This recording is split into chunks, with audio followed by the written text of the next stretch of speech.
Je regarde mon calendrier et je vois quoi?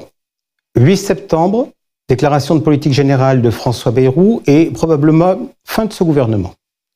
10 septembre, appel à la grève. 11 septembre, décision de la Banque centrale européenne. 17 septembre, décision de la Réserve fédérale. 18 septembre, appel à la grève. Et je me dis la chose suivante. L'été a été chaud puisque l'on a quasiment eu en France plus de 12 jours de canicule. Et a priori, le mois de septembre sera encore plus chaud. Alors, aujourd'hui, on va essayer de vous apporter des réponses, à la fois sur les problématiques de court terme, mais on ne va pas se laisser embarquer par ce tourbillon de l'actualité. On va aussi essayer de réfléchir à long terme. Bref, comme à l'accoutumée, on va essayer de vous être utile.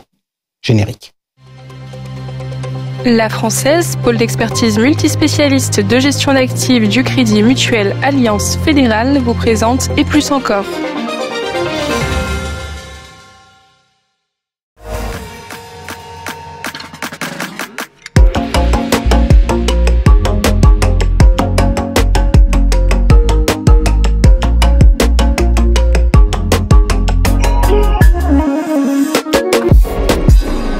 Émission patrimoniale, donc très large, où l'on parlera des marchés financiers, où l'on parlera retraite, où on parlera non-coté, où on parlera du métier de CGP. Je vous donne donc tout de suite le programme. On commencera dans quelques instants. Notre premier invité, ce sera le Point Éco avec Florent Vabon, économiste chez Ecofin. Naturellement, on l'interrogera sur ses prévisions, sur les décisions prochaines des banques centrales européennes et américaines. Ensuite, on va dire que ce sera aux alentours de 18h15. Nous retrouverons notre premier Rome dans l'actu. C'est Éric Chancy, le directeur général de l'UMR. On parlera de la situation des retraites en France.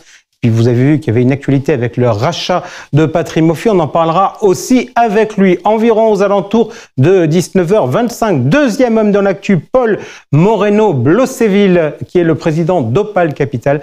Avec lui, on parlera du non-coté. Allez, on va dire aux alentours de 35. Nous retrouverons Georges Delataille pour son journal décalé. Et puis, un peu avant 18h45, on attaquera notre cercle des experts boursiers. Avec nous aujourd'hui, Frédéric Leroux, responsable de l'équipe Cross Asset de Carmignac, et Eric Turgeman, co-directeur de la gestion collective chez Ophi Invest Asset Management.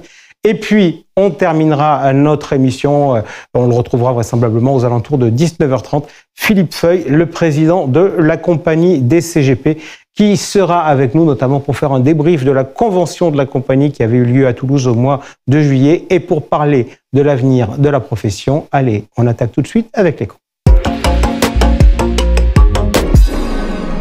Le Point Éco avec Florent Vabon, économiste chez Ecofin. Florent, si vous le voulez bien, je le disais il y a tout à l'heure en introduction, on va essayer de regarder différents temps. On rentre tout de suite dans le temps court avec les décisions des banques centrales. Deux réunions très importantes. Le 11 septembre, ce sera la BCE. Le 17, ce sera la Fed. Alors, vos prévisions, d'abord sur la Banque centrale européenne, baissera pas? Elle ne baissera pas les taux. Et je suis assez fidèle à ce que je disais la fois précédente lorsque je suis venu début juin. On anticipe un statu quo pour les raisons qu'on évoquera probablement ensuite, mais statu quo. Ok, statu quo, donc comme la dernière fois, c'est-à-dire au mois de juillet. Je rappelle que toutes les fois précédentes, depuis le début de l'année, la BCE avait baissé ses taux. Tel n'est pas le cas de la Fed, qui, depuis le début de l'année, ne les a pas baissés. Est-ce que Jérôme Powell gardera le cap ou pas le 17 septembre prochain? Ma réponse est non. Je pense qu'il va baisser les taux le 17 septembre prochain. Ok, alors maintenant on va essayer de comprendre le pourquoi. Pourquoi vous gardez votre analyse du mois de juin sur les taux de la BCE avec une stabilité des taux? Écoutez, sur la BCE, la situation n'a pas véritablement changé. On a toujours une inflation qui oscille autour de 2%, des mesures de tendance d'inflation qui, de la même manière, oscillent autour de 2%. Donc, étant donné que la Banque centrale européenne a une prérogative de stabilité des prix, elle a réussi son coup, d'une certaine manière, et donc il n'y a aucune raison de baisser les taux. D'autre part, dans la balance des risques, pour parler avec le langage des banquiers centraux, on a le plan allemand de défense et d'infrastructure dont nous avions parlé d'ailleurs lors de la précédente émission le début juin dernier, qui va infuser dans l'économie. Possiblement aussi le taux de facilité de dépôt à 2% actuellement est en territoire de ni stimulation ni restrictif par rapport à l'économie. Donc il n'y a pas véritablement de raison de baisser les taux. Ok, maintenant, vous nous dites que vous pensez que Jérôme Powell va baisser les taux, ce qu'il n'a pas fait depuis le début de l'année. Il faut le lire comment? C'est un retournement de veste? C'est la justification économique c'est la situation économique qui le justifie? Alors moi, vous me connaissez, je le pense sincère dans sa démarche, et donc je pense qu'il est guidé par les données économiques, mais le simple fait de sous-entendre qu'effectivement il serait influencé par quelques forces extérieures, c'est déjà problématique. Bon, on y reviendra sur ce sujet. Qu'est-ce qui, d'un point de vue économique, vous amène à dire que la situation américaine justifie une baisse des taux? L'inflation reste encore relativement élevée? Alors l'inflation reste relativement élevée. Dans leur esprit, si je puis dire, ils se disent que cette hausse de l'inflation qui commence à se percevoir dans les données dures du fait de l'augmentation des droits de douane ne va être que temporaire. Et donc, si ça n'est qu'une hausse de l'inflation temporaire, dans le même temps, vous avez un marché du travail qui se détériore. Il faut, dans la balance des risques, cette fois-ci la Banque centrale américaine a 2 mandats, l'emploi et l'inflation, contrairement à la Banque centrale européenne. Eh bien, cela veut dire que dans la balance des risques, il faut privilégier l'emploi. Et l'emploi, rappelez-vous aussi, lors de notre précédente émission en juin, je vous avais indiqué que c'était en train de se détériorer. Et donc là, cet été, on a eu des chiffres qui le montrent très clairement. Et Jérôme Powell a indiqué lors du symposium de Jackson Hole qu'il entrevoyait la possibilité de le faire en septembre. Et donc pour nous, c'est un signal très fort. Alors, je voudrais qu'on rentre dans ces 2 points clés, que sont l'inflation et l'emploi. Premier sujet, l'inflation et les droits de douane. Bon, finalement, l'inflation américaine, elle n'a pas fortement subi l'impact des droits de douane. Ça n'est pas vrai. En réalité, quand on décortique vraiment les chiffres, on se rend compte que tout un tas d'items qui sont concernés par les droits de douane ont commencé à voir leur prix augmenter. Et surtout, en termes de tendance, jusqu'à présent, on était orienté à la baisse sur le prix des biens, en ce qui concerne les biens, à proprement parler, ce qu'on achète dans les magasins, les fournitures de bureaux, etc. Et là, on a une rupture de tendance à la hausse. Donc, ce qui veut bien dire qu'on a un début de transmission de l'augmentation des droits de douane dans le prix de ces produits. La raison pour laquelle c'est encore assez minime, si je puis dire, c'est parce que les entreprises, d'une certaine manière, un petit peu comme les marchés, ont envisagé l'idée que Donald Trump reviendrait en arrière ou que par le biais de négociations avec les pays concernés, la facture allait diminuer. Ils ont constitué des stocks, ils ont négocié avec les fournisseurs, ils ont rogné sur les marges, mais tout cela ne dure qu'un temps. Et donc moi, j'anticipe que cette transmission de l'augmentation des droits de douane va s'accentuer et que donc on va avoir une augmentation de l'inflation qui, à mon sens, utilisant des gros mots, va être transitoire aussi. Parce que ça va induire un choc de demande négatif. C'est-à-dire que quand les prix augmentent, les ménages voient leur pouvoir d'achat diminuer. Par ailleurs, dans un contexte où le marché de l'emploi se fragilise. Et donc, pour moi, c'est une bonne raison d'ajuster la politique monétaire.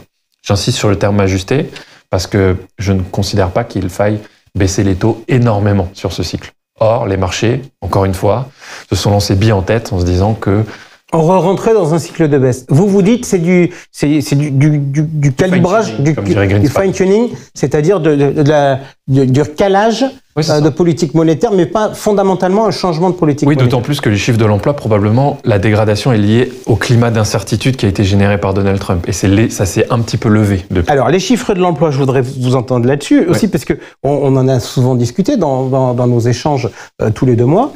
Dans les indicateurs qu'on regarde, il y a le taux de chômage et puis il y a les créations d'emplois. Est-ce que l'indicateur qu'on regardait le plus, c'était quand même la création d'emplois, parce que ça montrait la dynamique de l'économie américaine. Est-ce que ça a du sens de regarder les créations d'emplois quand on a moins d'immigration que quand on en a plus? Et est-ce que finalement le bon indicateur, c'est pas de plus en plus le taux de chômage? Parce que finalement, c'est la satisfaction que les gens ont à trouver un job et à être payés. Je dirais oui et non. Non, parce que l'enquête qui est menée auprès des entreprises et qui sert à publier la statistique sur les créations d'emplois est la statistique historiquement qui est la plus fiable. Parce que le panel est beaucoup plus représentatif de l'économie américaine et par ailleurs, il est révisé de manière annuelle. On va avoir les révisions très prochainement d'ailleurs, avec une enquête qui, elle, est encore plus complète que celle-ci. Donc ça nous donne une très bonne image de véritablement ce qui se passe dans l'économie américaine. En revanche, là où je vous rejoins, c'est que le facteur de l'immigration, peut-être qu'il induit le fait que le niveau d'équilibre des créations d'emplois est plus bas. Autrement dit, que la faiblesse que l'on observe aujourd'hui est peut-être pas aussi faible que les normes historiques. Voilà, c'est comme quand on disait il faut avoir 1,5% de croissance pour faire baisser le chômage. On s'est rendu compte qu'on arrivait en Europe à faire baisser le chômage sans... Mais on n'en est qu'au balbutiement. En fait, c'est encore assez difficile, je vais être tout à fait honnête, de véritablement de faire cette distinction. Donc, on regarde les créations d'emplois. Florent, vous me dites la Fed baissera moins que ce que croient les marchés. Je voudrais vous parler de l'un de vos amis, l'une des vedettes de nos échanges, Stephen Mayren, conseiller économique de Donald Trump, qui va intégrer le cercle des votants à la Fed. Le fait que vous me disiez que vous pensez que la Fed ne va pas baisser ses taux plus que ça veut dire que vous croyez encore à l'indépendance de la Fed? J'y crois, oui. J'y crois. J'y crois encore. J'y crois encore. Elle est importante. Bon, ce qu'on peut dire, c'est que la Fed, de toute façon, c'est politique. C'est un sujet politique. L'an dernier, vous m'aviez posé la question de savoir si Jérôme Powell baissait ses taux pour faire réélire Joe Biden. De la même manière, j'avais dit que non, mais le fait que vous me posiez la question, c'était symptomatique aussi des questions que se posait le marché. Donc la Fed, c'est politique. J'ai lu aussi également que durant le mandat de Bush père, il avait accusé Greenspan du fait qu'il n'avait pas été réélu, parce que Greenspan n'avait pas baissé ses taux au bon moment. Vous voyez, donc c'est un sujet politique. La question qu'il faut se poser, c'est est-ce que la Fed est politisée? C'est la nuance qu'il faut apporter. Et là, très clairement, on entre dans le champ de la politisation parce qu'on introduit le conseiller économique en chef de Donald Trump au sein même de la Fed. La raison pour laquelle je crois encore à l'indépendance de la Banque centrale américaine, c'est que je pense que Donald Trump n'arrivera pas à son but non avoué, d'une certaine manière, son but supposé de prendre le contrôle de la Fed, parce qu'au sein du conseil des gouverneurs de la Fed, je pense que la crédibilité des membres prime. C'est très difficile aujourd'hui on se souvient des cicatrices réputationnelles qui avaient été laissées sur Arthur Burns, par exemple, qui est le seul dans l'histoire à avoir subi des interférences politiques très fortes avec Richard Nixon. Il en a pâti toute sa vie. Encore aujourd'hui, on se souvient de lui comme étant celui qui a abdiqué face à Richard Nixon. Ok, donc pas d'inquiétude là-dessus. Est-ce que vous avez des inquiétudes sur l'évolution des taux longs américains? Il y a quand même une petite inquiétude, mais le marché, lui, accrédite cette thèse. Moi, je suis inquiet parce que ça veut dire que ça remet en cause l'indépendance de la Banque centrale, ça nuit à la lisibilité de la politique monétaire et des données économiques, etc. Mais je pense qu'il n'y arrivera pas. Est-ce que vous avez une inquiétude sur les taux longs américains vu l'ampleur des déficits? De manière générale, je pense qu'on peut avoir une inquiétude sur l'ensemble des mouvements de taux longs dans le monde entier. Hier, les taux longs ont augmenté. Sur les États-Unis, effectivement, aujourd'hui, vous avez des taux courts qui diminuent parce qu'on anticipe que la Fed va baisser énormément ses taux à horizon 2027 et des taux longs qui bougent pas tellement. Ça veut dire quand même une chose, c'est que les marchés financiers se disent que cette remise en cause de l'indépendance de la Banque centrale américaine induit le fait qu'on va avoir plus d'inflation.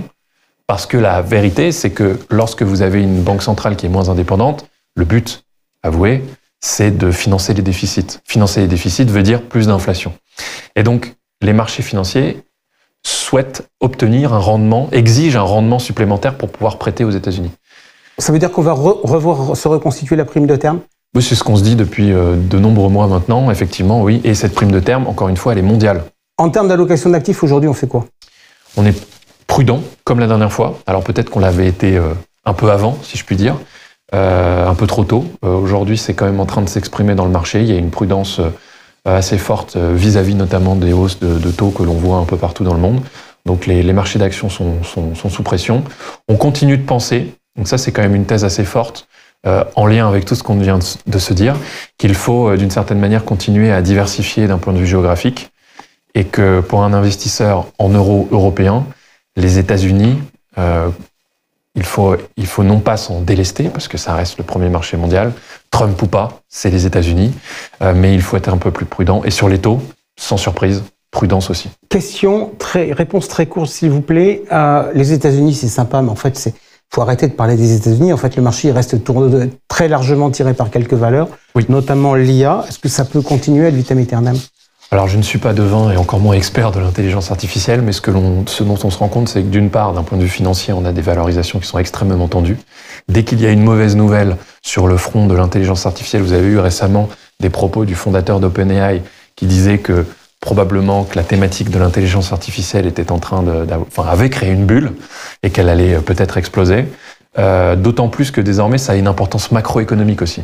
On le dit peu, mais en termes de contribution au PIB, sur les 2 premiers trimestres 2025 aux États-Unis, la consommation des ménages a ralenti, certes, mais l'investissement dans la construction des data centers et les équipements informatiques de la part des entreprises, cette contribution a considérablement augmenté et a même rejoint celle de la consommation des ménages. Et donc, aujourd'hui, c'est un sujet macroéconomique. La moindre mauvaise surprise sur, par exemple, ChatGPT-5 qui est moins performant que son prédécesseur, eh bien, peut créer des remous dans un contexte, je le répète, où les valorisations sont tendues aux États-Unis et où on a une remise en question de l'indépendance de la Banque centrale américaine. Merci beaucoup Florent Vabon d'avoir été avec nous. Tout de suite, l'homme dans l'actu, en tout cas le premier. L'homme dans l'actu number one, Éric Chancey, directeur général de l'UMR, donc le groupe Vive, l'entité du groupe Vive qui s'occupe de retraite spécifiquement. Alors Éric, si vous le voulez bien, puisque vous êtes avec nous, on va parler retraite. Tout le monde attendait une poudre magique avec un conclave, une sortie du Premier ministre avec des annonces, un PLFSS, tout ça, ça a volé en éclats cet été. Je voudrais malgré tout, puisque c'est un peu l'objectif de cette émission aujourd'hui, d'essayer de prendre un peu de recul par rapport à un mois de septembre qui va être compliqué. Je voudrais qu'on parle de la retraite. La retraite, c'est quoi? C'est un enjeu financier ou c'est un enjeu sociétal? Jean-François, c'est effectivement c'est toute la difficulté du moment où on a, une fois de plus, j'ai envie de dire, on a un nouveau rapport du Conseil d'orientation des retraites qui nous alerte plus de dépenses, moins de ressources, le déficit se creuse. Et finalement, un conclave qui est un véritable échec. Un conclave qui ne répond pas à des réponses structurelles qu'il faut apporter. Parce que oui, la retraite, c'est un enjeu sociétal. Oui, la retraite doit apporter aujourd'hui des réponses. On doit apporter des réponses sur des enjeux démographiques. On sait aujourd'hui qu'on est passé d'un rapport de 5 actifs pour un retraité à un peu plus d'un actif pour un retraité. C'est plus soutenable en l'état. On a des retraités qui vivent 2 fois plus longtemps. Donc ça veut dire qu'il faut agir en profondeur. On a aussi le système de retraite, il est sensible aux dynamiques économiques. Là aussi, on doit agir sur l'emploi des seniors, sur l'emploi des jeunes générations. Donc ça aussi, c'est un sujet qui n'a pas été adressé. Et puis le dernier sujet, qui est finalement presque le plus important, on veut quoi? C'est quoi notre volonté sur le modèle de retraite de demain? Qu'est-ce qu'on veut en faire? Il faut faire pivoter notre régime de retraite par répartition. Est-ce qu'on veut rajouter une couche par capitalisation? Moi, je pense que c'est essentiel. Alors, on va rentrer. C'est assez rigolo. Ce match de la retraite, c'est souvent l'opposition entre la répartition et la capitalisation. Et la répartition, c'est la logique de la mutualisation. La capitalisation, c'est la logique de l'individualisation, voire si on va mettre du capitalisme, donc d'entreprises qui ont une logique de rémunération des actionnaires. Vous, l'UMR, vous êtes dans le groupe Vive, donc vous êtes dans le monde de la mutualité. Je voudrais vous entendre justement sur ce match répartition, capitalisation. Oui, alors, pour nous, c'est pas un match. Ce sont 2 systèmes qui sont complémentaires. Ce système de retraite en répartition, on y est attaché. Il faut le faire évoluer, il faut le faire pivoter, oui. Mais c'est quand même un système qui a fait ses preuves. C'est un système qui est robuste, même s'il y a des choses à améliorer, on en a parlé. C'est un système, un socle quand même qui permet une forme de solidarité intergénérationnelle, une redistribution, donc on y est attaché. Mais à côté de ça, oui, il faut développer une retraite, une épargne retraite, qu'elle soit d'ailleurs individuelle ou collective, peu importe, mais il faut compléter sa rente demain d'une épargne retraite, tout simplement parce que les systèmes en capitalisation ont fait leurs preuves. Enfin, quand on regarde les performances entre répartition et capitalisation dans la plupart des pays européens, on s'aperçoit qu'on a un bonus à peu près de rendement qui va être de 100 points de base sur des régimes en capitalisation. Donc ça, c'est intéressant pour construire sa retraite future. Ok, donc de la capitalisation en complément de la répartition pour avoir plus de performance. Vous avez dit qu'il y a un autre match. Pardon d'être un peu journaliste. Vous me dites qu'il n'y a pas de match entre la répartition et la capitalisation. Il y avait un sujet avec la loi Pacte entre les approches individuelles et les approches collectives, chacune ayant ses qualités. Si on regarde un peu le match, on sent bien que c'est plus l'individuel qui l'a remporté par rapport au collectif. Pourquoi la dynamique est plus forte sur l'individuel pour vous, selon vous? Alors oui, ce qui est certain, c'est qu'en termes d'encours, de dynamique de collecte, le marché de l'individuel tire le marché du PER. Oui, la réponse est oui. Pourquoi? Parce qu'il s'agit déjà d'un produit qui est ouvert à tout le monde, aux salariés qui ne sont pas forcément couverts par des dispositifs collectifs, aux indépendants. C'est un produit qui est flexible, qui est très souple, qui peut s'adapter aux stratégies d'épargne de chacun. Mais, encore une fois, voilà, on est... Est-ce que c'est pas aussi plus dans l'air du temps? On est dans une société qui est individualiste. Oui, c'est un produit qui est effectivement dans l'air du temps, mais qui n'est pas à opposer à un produit, un PER collectif, qui va répondre à des objectifs finalement différents. Je suis dans une entreprise, je veux couvrir mes salariés, je veux fidéliser des talents. Le PER collectif, c'est la bonne réponse. Donc, ce sont deux dispositifs qui répondent à des logiques différentes et finalement qui peuvent être d'ailleurs complémentaires pour certaines personnes. Alors, vous, chez l'UMR, vous faites que de l'individuel? Oui, absolument. Alors, vous faites que de l'individuel, mais vous faites de l'individuel avec différents... Donc, vous êtes, entre guillemets, producteur, avec différents réseaux de distribution. Lesquels? Alors, à l'UMR, effectivement, nous sommes producteurs d'un PER individuel, mais au niveau du groupe Vive, nous avons une offre complète.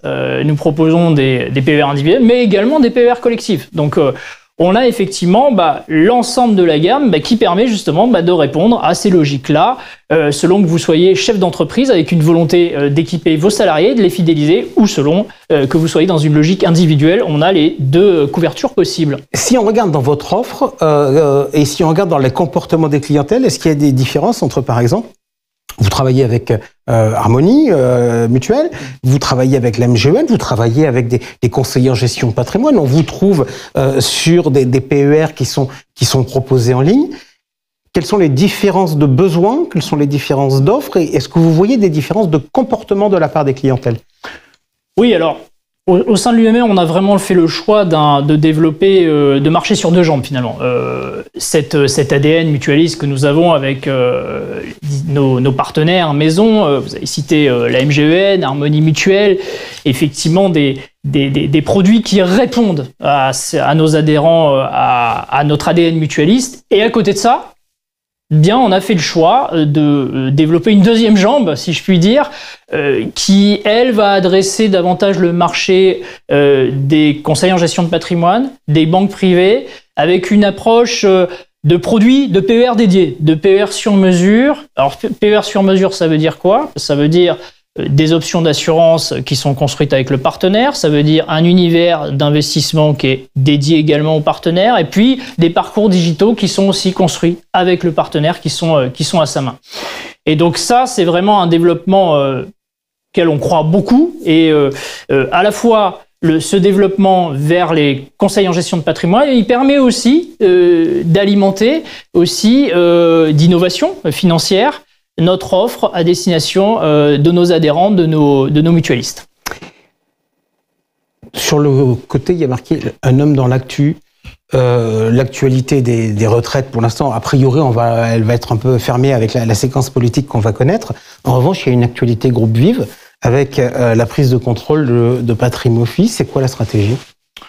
La stratégie, on parlait de cette deuxième jambe au niveau des conseils en gestion de patrimoine. Cette deuxième jambe, elle s'est bien musclée depuis quelques jours, avec effectivement cette prise de participation majoritaire qui a vraiment vocation. On a vocation avec Patrimofi à vraiment développer le marché de l'épargne retraite, à le placer comme étant vraiment le troisième métier assurantiel du groupe Vive. Donc c'est une véritable stratégie de développement, même si évidemment au sein de l'UMR n'est pas exclusif. On travaille avec un certain nombre de partenaires, et qui soient d'ailleurs banques privées, grossistes ou CGP, et on continuera cette trajectoire de proposer des offres personnalisées à l'ensemble des partenaires. Voilà, donc ça c'est la question que se pose aussi. Il y a deux questions que se posent sur cette actualité. Première question, c'est les partenaires. Est-ce que Patrimofi va devenir le canal de distribution de tous les produits Vive, ou est-ce que Patrimofi va rester en architecture ouverte? Ça a quelques petites incidences sur le marché, et notamment pour les gens avec qui vous bossez. La réponse, c'est quoi? Patrimofi restera en architecture ouverte, tout simplement parce qu'on a des grands objectifs pour le développement de Patrimofi. On vise un niveau d'encours de 10 milliards à 5 ans, donc résolument en architecture ouverte, il n'y a pas de débat là-dessus. Pour suivre votre maison, je le disais tout à l'heure, il y a un côté mutualiste, il y a eu un engagement fort sur l'ISR aussi. Si je regarde les tendances de marché, les tendances réglementaires, on a l'impression que l'Europe est en train de faire un peu marche arrière sur ces sujets-là. Est-ce que vous continuez dans votre ligne qui consiste à dire l'ISR est incontournable pour la retraite? Plus que jamais, Jean-François. Pourquoi? Tout simplement, il y a deux explications à ça. La première, elle est financière. Moi, j'ai envie de lever une fausse croyance. Il y a une croyance qui conduit à dire finalement les investissements traditionnels, ils sont plus rentables que les investissements durables ISR. Ça, c'est pas vrai. Je regarde le CAC 40 ESG, je regarde le MSCI World ESG, ils ont des performances supérieures aux indices traditionnels. Donc, on peut faire de la performance avec du durable, avec de l'ESG. Et puis, une conviction aussi de long terme. On est quand même sur de l'épargne retraite, on est sur du temps long. Et sur du temps long, eh bien, il faut aussi investir sur des entreprises durables, parce que ce sont ces entreprises-là qui feront la performance de demain. Donc, à la fois une logique financière, aujourd'hui, ce sont des investissements rentables aujourd'hui, et ce seront les investissements rentables de demain. Merci beaucoup, Éric Chancier, d'avoir été avec nous. On quitte l'univers de la retraite, on va passer dans l'univers du non-coté avec un deuxième homme dans l'actu. Allez, on quitte l'univers de la retraite pour passer dans l'univers du non-coté, même si naturellement il y a des liens, puisque vous vous rappelez qu'avec la loi Industrie Verte, on a désormais l'obligation de mettre du non-coté dans les allocations d'actifs d'épargne retraite. Avec nous, Paul Moreno-Blosseville, président d'Opale Capital. Paul, vous venez nous voir régulièrement dans cette émission. Je voudrais donc, pour commencer, qu'on parle un peu du marché. Par rapport à la première fois, les taux d'intérêt à long terme ont fortement augmenté. En quoi ça impacte le monde du non-coté aujourd'hui? En fait, ça l'impacte de façon très forte. Ce qu'il faut se dire, c'est de façon très schématique, un fonds de private equity détient ces entreprises pendant environ 5 ans et va bénéficier ou pas d'un environnement à la sortie qui est plus porteur qu'à l'entrée. Avec des taux d'intérêt qui montent, vous avez un environnement qui est financièrement moins porteur à la sortie qu'à l'entrée. Donc les sorties sont plus compliquées? Les sorties sont plus compliquées. Aujourd'hui, en fait, ce qu'on voit, c'est qu'une entreprise est détenue en moyenne 6 ans avant sa cession. C'était plutôt 4 ans il y a encore 2-3 ans. Donc c'est une augmentation considérable de la période de détention en portefeuille. Ce que ça veut dire, c'est qu'on a du mal à faire les sorties. Okay. En fait, ça se voit dans les chiffres de façon consolidée.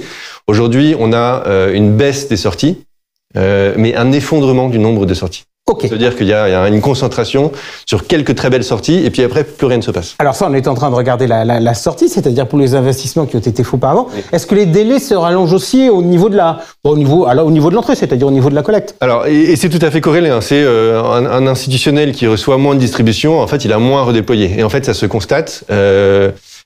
Ici, la métrique qui est clé, c'est le nombre de mois qu'un fonds met à lever son fonds.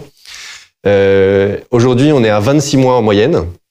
Ça, c'est des chiffres qui nous viennent des banques d'affaires. Là où, il y a encore 2 ans, on était plutôt à moins de 18 mois, 15 à 17 mois. Okay, donc une augmentation considérable d'une période de levée de fonds. Et alors, la bonne nouvelle, c'est que ça, c'est très polarisé. En fait, vous avez à peu près la moitié des fonds qui mettent plus de 2 ans à lever. Et en fait, vous avez encore quelques fonds qui mettent 6 mois ou moins à lever. Alors, ça m'amène à une question. Comment va Opale Capital?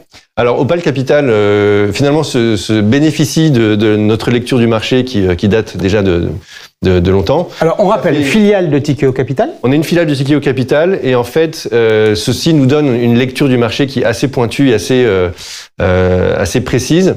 Et nous, ça fait déjà 3 ans qu'on dit que le paradigme économique a changé pour les fonds de private equity. Et qu'il faut être extrêmement prudent, extrêmement sélectif, et finalement adapter ses critères au nouvel environnement. Nous, c'est ce qu'on a fait. Et pour l'instant, on en bénéficie, puisque aujourd'hui, nous, d'un point de vue des levées, En fait, nos levées se portent très bien. On est en hausse. À la date d'aujourd'hui, on a levé 71% de plus que ce qu'on avait levé l'année dernière à la même époque. On avait déjà fait x2 par rapport à l'année précédente. Donc, on a une dynamique qui se tient. Et du point de vue des sorties, nous, on a plusieurs fonds qui ont déjà fait plusieurs sorties. Donc, on a effectivement une lecture du marché qui nous permet de viser les fonds qui se portent bien. Alors, question par rapport à ça. En encours aujourd'hui, ça pèse combien? Alors, Opale, on est à près de 400 millions. Ok. Quand vous avez débuté, donc votre logique, c'est de sélectionner des stratégies pour les proposer à des clientèles privées.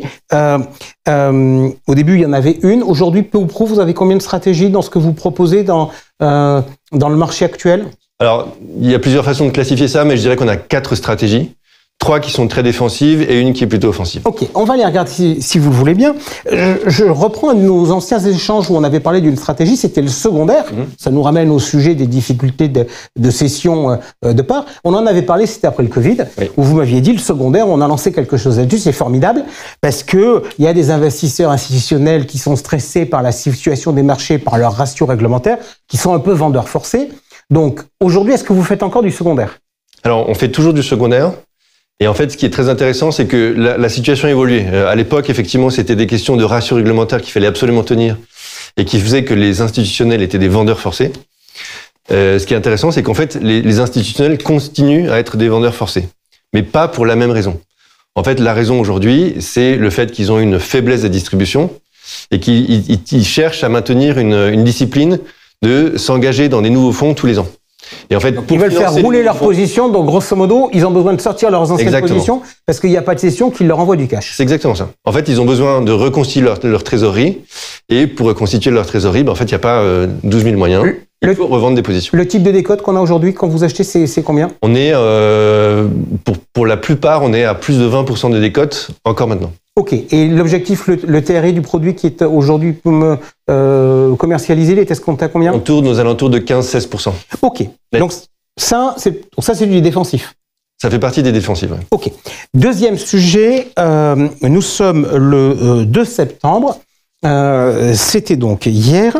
J'ai reçu un communiqué de presse. Opale Capital lance un nouveau fonds de dette privée. Quesaco. Alors, dans la dette privée, on va avoir plusieurs compartiments. La dette privée de type direct lending, c'est le compartiment le plus sécurisé. On va viser ici de la dette senior, donc c'est-à-dire la dette qui se fait rembourser en premier, quoi qu'il arrive. Et donc, si jamais il y a des problèmes et il y a des défauts, en fait, on a énormément d'actifs à utiliser pour pouvoir rembourser. Donc, c'est une stratégie qui est très défensive par nature, en fait, par ce côté dette senior. Et là-dessus, en fait, nous, on a sélectionné 3 acteurs qui ont en moyenne, on a Tikehau Capital, notre maison mère, on a Blackstone et on a Ares. Donc 3 acteurs qui sont là depuis longtemps et qui peuvent témoigner d'un track record où ils ont justement réussi à gérer des pertes de façon extrêmement efficace. Ok, ça veut donc dire que dans votre offre, désormais, vous mettez plusieurs acteurs au sein d'un même produit. À l'origine, c'était plutôt un produit, un acteur. Là, vous avez évolué là-dessus? Alors, on a évolué dans le sens où on a les deux opportunités. On a des feeders, donc avec un seul acteur, et on a des fonds de fonds, toujours très resserrés. L'idée, en fait, c'est le fonds de fonds nous permet une grande souplesse dans les stratégies auxquelles on peut accéder. Et le feeder, pour le coup, il va être intéressant quand, par exemple, il s'agit de conserver un avantage fiscal que le fonds qu'on a sélectionné détient et qu'on ne peut pas conserver avec un fonds de fonds. Ok, vous m'avez dit 4 fonds, vous m'avez dit 3 défensifs. Ça, a priori, c'est défensif, ça rapportera... L'objectif, c'est quoi? Je rappelle, objectif de performance non garanti, etc. Celui-là, le fonds de dette privée? On vise ici un TRI de 9% net. Ok. 3e fonds défensif, puisque vous m'aviez dit qu'il y en avait 3. 3e fonds défensif, c'est un 2e segment de la dette privée, qu'on appelle, nous, le crédit tactique, ça s'appelle aussi crédit opportuniste. C'est un segment de la dette privée qui va justement aller, en fait, financer des situations qui sont bloquées. En fait, dans ce système, il y a énormément de situations bloquées.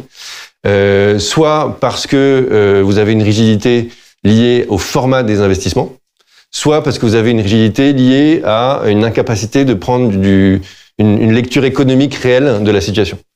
Donc, vous allez par exemple aller financer des remises au pot pour des LBO qui sont déjà actifs depuis quelques années et où les 2 sponsors en equity et en dette sont arrivés au terme de ce qu'ils peuvent investir. D'accord, donc ça c'est potentiellement plus court et assez rentable parce que grosso modo, on apporte l'argent dont on a besoin, donc on peut le faire payer. Exactement. Et en fait, l'avantage, c'est vous n'êtes pas en train de prendre un risque supérieur, puisque vous êtes en train de financer des situations qui se passent bien, qui se passent même trop bien par rapport à ce qu'on est capable de financer. Ok, objectif ? Objectif, ici, on est plutôt entre 13 et 15%. Ok. Maintenant, vous m'avez dit qu'il y avait un fonds offensif. Donc, vous m'aviez dit que votre lecture du marché depuis quelques années, c'était de dire, valait mieux jouer le défensif. Si malgré tout, je suis offensif, vous me proposez quoi ? Si vous êtes offensif, nous, ce qu'on a choisi, c'est d'investir dans des fonds qui ont pris l'habitude d'investir avec un très faible effet de levier en private equity. Pourquoi c'est important ? C'est qu'ils ont appris à obtenir leur performance non pas par de l'ingénierie financière, mais par ce qu'ils sont capables d'apporter opérationnellement aux sociétés en portefeuille. Et donc, ils ont développé un savoir-faire qui, dans notre lecture de l'avenir, paraît très adapté, parce que, comme je le disais, il faut plus compter sur le fait que les sorties se fassent dans des conditions financières plus favorables qu'à l'entrée. Et donc, à partir de là, en fait, seule la performance opérationnelle va permettre d'obtenir des multiples d'investissement intéressants. J'ai commencé par vous poser une question sur l'état du marché. Je vais vous poser une question sur la réglementation du marché. Il y a un produit dont on parle beaucoup sur le développement du non-coté. C'est LTIF 2.0. Comment vous jugez ça ? Vous regardez ça ? Vous vous dites qu'il faut démocratiser le non-coté ? Vous vous dites que c'est pas forcément la meilleure des choses ? C'est quoi votre regard sur le sujet ? Alors, notre regard, c'est on n'est pas opposé à l'utilisation de LTIF. On pense que c'est une évolution réglementaire qui a beaucoup de mérite. Mais en fait, il faut absolument être conscient qu'un LTIF evergreen va intégrer énormément de mécanismes qui vont avoir pour effet de diluer la performance pour les investisseurs. Donc, la démocratisation, via ce type de véhicule, va forcément se faire au détriment de la performance. Donc, on vous parlait d'investissements qui visaient 15% sur du private equity institutionnel. Ces véhicules ne peuvent pas viser une performance comme ça. Et donc, il faut juste en être très conscient et se dire que un véhicule Evergreen LTIF 2 va viser probablement en dessous de 10% de rendement et que ce sera structurel. Ok. Merci beaucoup, Paul Moreno-Blosséville, d'avoir été avec nous. On quitte l'univers du non-coté et on passe tout de suite au journal décalé de Georges Lataille. La Française, pôle d'expertise multispécialiste de gestion d'actifs du Crédit Mutuel Alliance Fédérale, vous présente le journal décalé.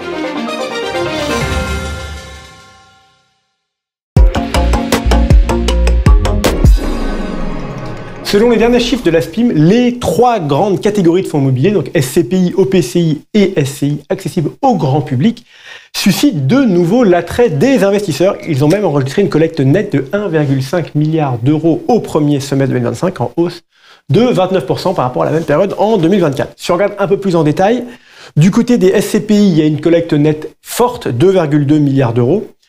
Versus, et dedans, qu'est-ce qui collecte ? Donc on a les SCPI diversifiés avec 73% de la collecte, suivi par les SCPI de bureau, 16%, et il reste 4% pour celles de la santé et de l'éducation.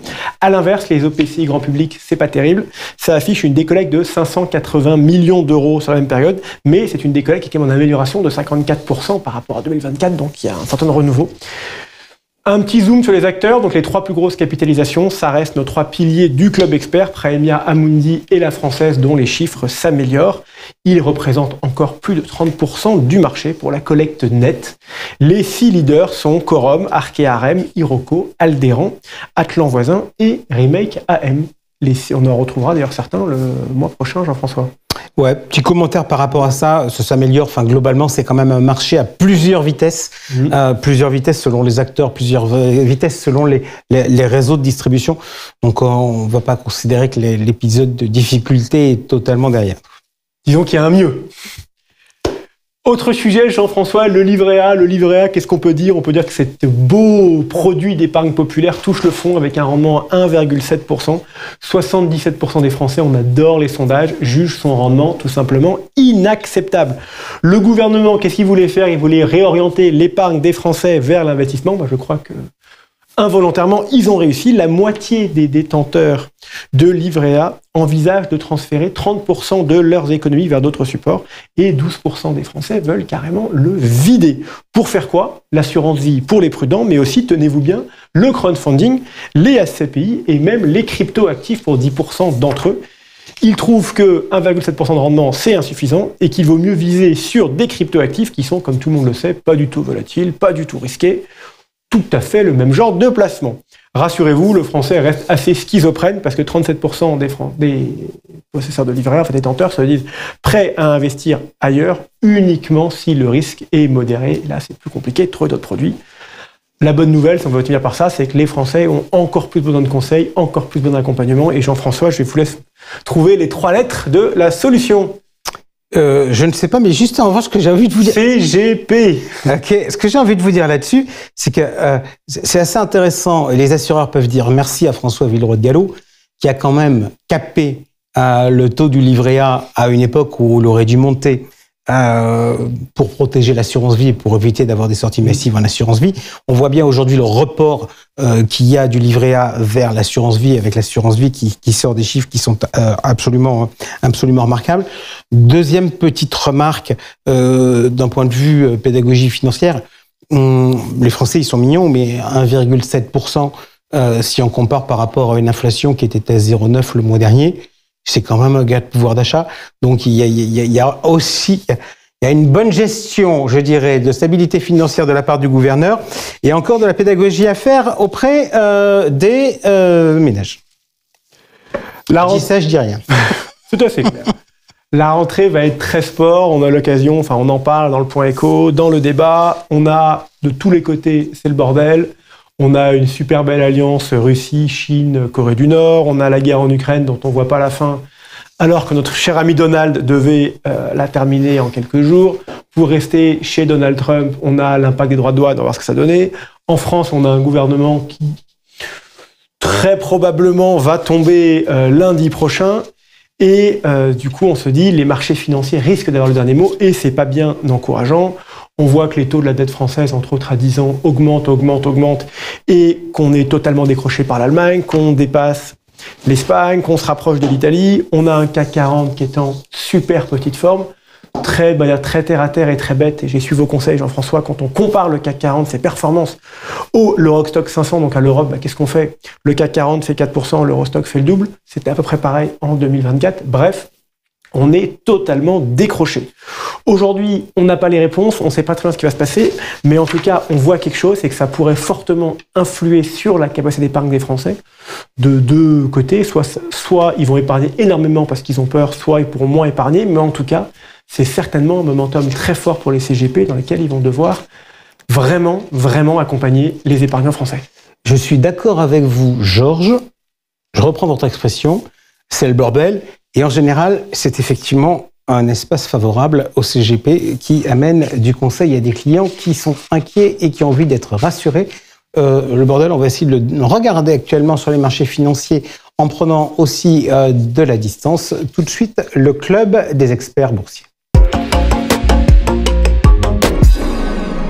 Allez, c'est l'heure maintenant de notre club des experts boursiers, le deuxième de l'année. Avec nous aujourd'hui, Eric Turgeman, qui est co-directeur de la gestion collective chez Ophi Invest AM. Et avec nous, également fidèle au poste, Frédéric Leroux, responsable de l'équipe Cross Asset de Carmignac. On va, si vous le voulez bien, essayer de tirer un bilan de ce qui s'est passé depuis le début de l'année, puis d'essayer de se projeter, parce qu'a priori, le second semestre va être relativement sport. Alors, on attaque avec vous, bilan du début de l'année. Frédéric Leroux, si vous aviez une chose à retenir depuis que l'on s'est vu la dernière fois, c'était au mois de janvier, ce serait quoi ? Une seule. Oula, parce qu'il s'est passé tellement de choses et le début d'année paraît tellement loin. Je dirais le moment dipsique chinois, où on découvre plus ou moins que l'intelligence artificielle n'est pas exclusivement américaine, qu'il existe des solutions ailleurs, potentiellement importantes, et simultanément, le fait qu'entre avril et le mois d'août, Nvidia a quand même progressé de 100%. Ce qui est un paradoxe qui illustre bien, je pense, la situation actuelle du marché. Ça veut dire quoi ? Ça veut dire que les marchés ont perdu leur repère ? Ça veut dire que y a, un hype extraordinaire sur cette intelligence artificielle. Ça veut dire aussi que les petits porteurs américains extrêmement puissants sont très très actifs et c'est eux qui tiennent et poussent le marché aujourd'hui. J'ai entendu, alors il faudrait vérifier, mais que 1 000 milliards de dollars de la capitalisation d'NVIDIA, c'est-à-dire un quart, c'est même presque un tiers, serait détenu par les petits porteurs en direct, via des structures simples ou leveragées. Et donc, c'est aussi une des raisons qui rend peut-être difficile la lecture du marché. Ok. Eric Turgeman, que retenir de ce début d'année? Alors moi, ce que je retiens, c'est que les investisseurs ont décidé de ne plus intégrer de primes de risque, en fait. Échaudés depuis des dizaines d'années pour le fait, à chaque fois, d'avoir perdu leur protection. À chaque fois qu'ils voulaient intégrer un risque géopolitique, politique, sanitaire, etc. Alors, sans remonter à l'Antéchrist, il y a eu plusieurs guerres, les Twin Towers, la guerre en Ukraine, le Covid, le Trump 1, Trump 2, le Brexit. À chaque fois, les investisseurs voulaient se prémunir contre un risque. Ça durait un mois et après, on revenait finalement aux bénéfices des sociétés et au taux d'intérêt. Et donc, il n'y a plus de prime de risque. Pour l'instant, d'ailleurs, les investisseurs ont eu raison de ne pas intégrer de prime de risque. Mais ça, c'est quand même nouveau. Jusqu'à présent, on disait l'évaluation des actions, c'est les bénéfices, les taux, la prime de risque. Aujourd'hui, c'est les bénéfices, les taux. Et donc, on suit, trimestre après trimestre, les progressions de bénéfices. Alors, je rebondis, Eric. Je ne dis pas qu'on a raison de faire ça. Ok, alors je rebondis ce que vous dites, parce qu'il y a un truc qui est marrant, dont vous ne me parlez pas, c'est Donald Trump et début avril, le Liberation Day, les droits de douane qui ont quand même très largement occupé l'actualité, forte baisse des marchés dans la foulée. On a un peu le sentiment qu'aujourd'hui on les a oubliés. Pourquoi on les a oubliés? C'était pas si important que ça, Eric Turgeman? Alors, encore une fois, ceux qui ont voulu intégrer cette prime de risque, finalement, se sont pris les pieds dans le tapis pendant 2 ou 3 jours, puisque ça a baissé, remonté fortement, parce que les marchés ne tiennent plus compte, effectivement, des annonces, des effets d'annonce. Alors, avec Trump, c'est très compliqué, puisqu'il dit une chose et son contraire le lendemain. Donc, les marchés ne veulent plus regarder, ne veulent plus anticiper des risques possibles et considère que tout rentrera dans la raison. C'est-à-dire quand on annonce le Liberation Day, c'était le 2 avril, hein, c'est ça? Oui. Ouais, de mémoire. 90% de droits de douane. Bon, les marchés disent bon, j'y crois pas. Voilà, on reviendra de toute manière, on sera rattrapé par la réalité, soit par intérieur, extérieur. Donc on va pas prendre ça, on va pas évaluer par rapport à cette crainte. Donc on n'en tient plus compte. Voilà. Et tout ce qui finalement les marchés regardent trimestre après trimestre la réalité réellement sur les sociétés. On ne tient plus compte de... Et les résultats sont plutôt bons. Aux États-Unis en tout cas, les résultats sont bons. Donc tant que les résultats sont bons, on continue à acheter. Frédéric Leroux, je viens vers vous sur les droits de douane et je viens vers vous avec l'approche de votre marotte. Depuis que vous êtes sur ce plateau, vous nous avez beaucoup parlé d'inflation. Il y a un débat sur les droits de douane, c'est de savoir si les droits de douane se retrouvent dans l'inflation ou pas. Et il y a, je dirais, les classiques qui disent que droits de douane, c'est payé par le consommateur, et donc ça se retrouve dans l'inflation. Et puis, il y a les conseillers de Donald Trump, notamment Stephen Mayran, qui va intégrer la Fed, qui disent non, pas du tout. Ça va être payé par les entreprises sur leurs marges, ça va être payé par les pays par des subventions qu'ils vont faire à leur truc. Donc, ça peut se retrouver dans l'inflation. Aujourd'hui, on donne raison à qui? Parce que l'inflation américaine, elle n'a pas flambé. Non. Les droits de douane, c'est stagflationniste. C'est inflationniste au moins en partie. Une partie va se retrouver sur les prix des étalages et une autre sera peut-être prise sur les marges des entreprises. Dans les deux cas, c'est un peu négatif, en tout cas, pour nos marchés. Et puis, c'est surtout moins d'échanges, moins de croissance aussi en même temps. Hein. Donc, stagflation.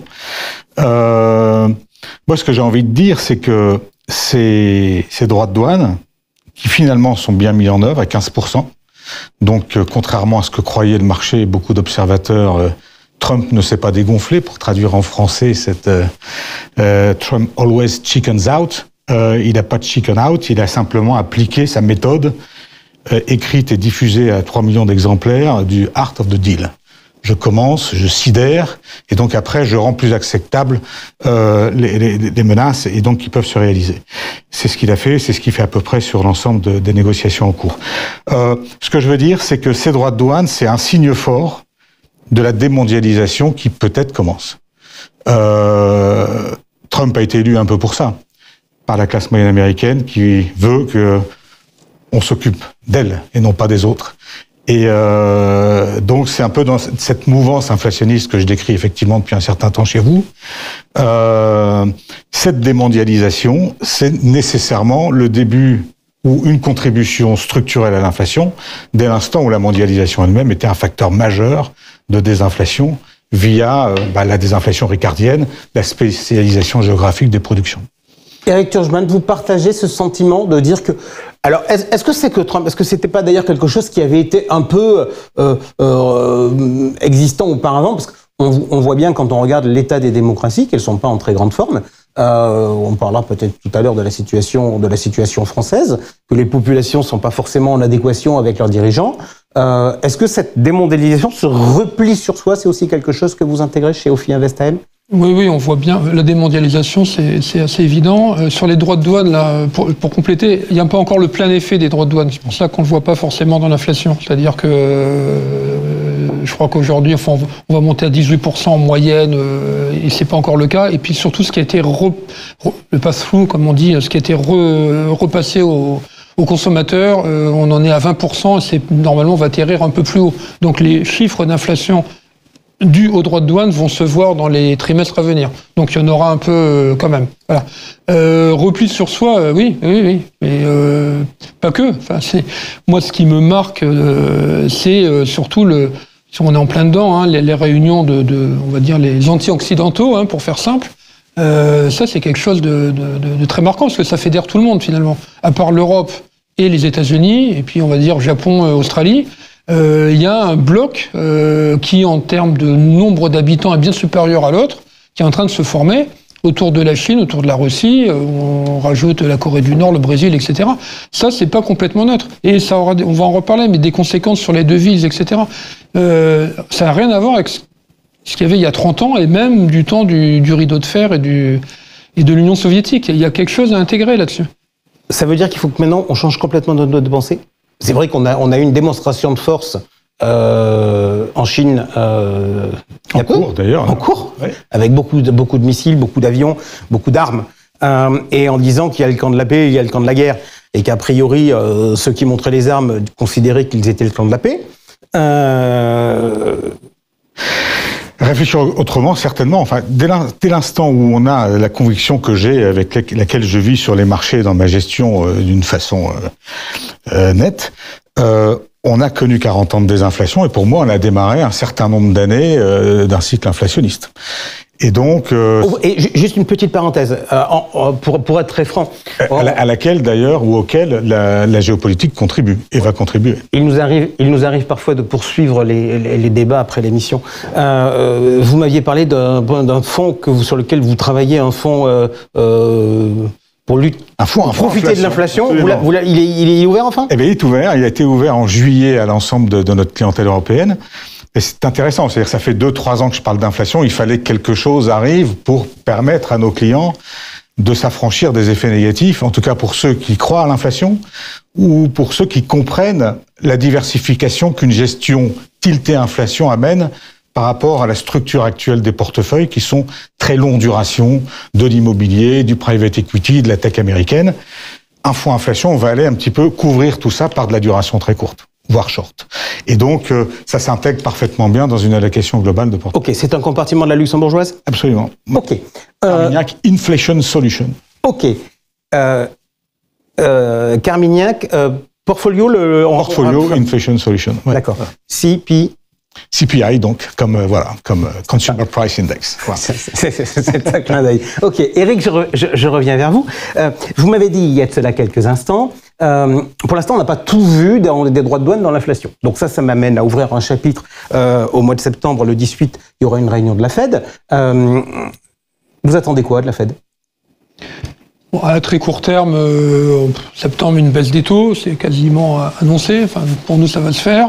Sans doute une deuxième en décembre. Là où on n'est pas forcément en accord avec le marché, c'est que nous, on voit pas les 4 baisses de taux en 2026. Je crois qu'il y en a 6 d'intégrer d'ici fin 26, de cette année, 4 l'année prochaine.